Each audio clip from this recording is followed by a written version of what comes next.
السلام عليكم ورحمة الله وبركاته. maanta muuqaalkeen wuxuu ku saabsan yahay sidee ayaa Facebooka passwordka ugu bedlan kartaa. dad badan way aqoonaan sida loo bedelo Facebook password, dad badan ayaan aqoonin sida loo bedelo password. marka waxaan faa'iideynaynaa dadkan aqoonin sida loo bedelo password. inta muuqaalka si gudgelin waxa ka codsanayaa channelka cusub tahay inaad subscribe noo saarto, muuqaalkana like saarto. ku saabsan yahay sidee ayaad u bedlan kartaa Facebook password. dad badan ayaa waxa jiro ay rabaan inay bedeshtaan Facebook password. marka muuqaalkan ayaa ku tusin doonaa daawasho waan tagaysaa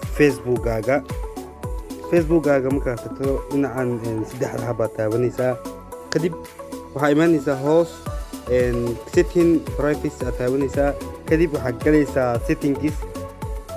settingka markaa imaado kadib waxaad raadinaysaa meel ay ku qoran tahay security.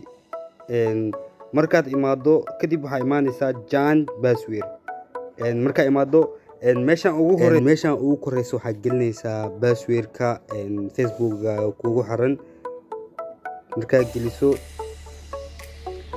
meeshan waxaad gelinaysaa new password, passwordka cusub ee aad rabto inaad Facebooka ku xirato. waxaa inta aad gelisay ayaa hadna inta aad gelinaysaa. kadib waxaad dhigaysaa update password.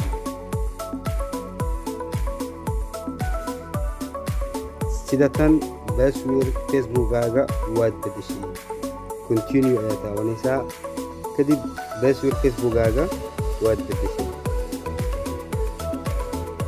bas khalaas intaas le waa bas Facebook passwordkaaga hadda waad bedeshay.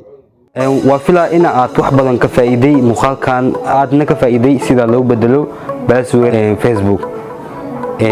muuqaalka xiga intaan kulmi doono in kale. wassalaamu calaykum waraxmatullaahi wabarakaatuh.